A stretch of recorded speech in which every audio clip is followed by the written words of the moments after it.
നിലാവ് കായ്ക്കും ഷജറിൻ്റെ നനഞ്ഞ കൊമ്പിൽ ഷിമാലെന്നൊരു കാറ്റ് വന്ന് ഇലകൾ തൊട്ടു.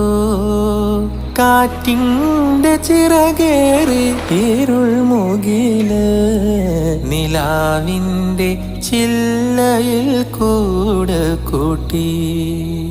ഇരുൾ ചാരി ചില്ലേന്ന് ഇലയിലേക്ക് തളിരിലേക്ക് ഊർന്ന് വേരിലേക്ക് മണ്ണിലേക്ക് മണ്ണിൻ റൂഹിലേക്ക് കാടാകെ മലയാകെ പടർന്ന് കേറി.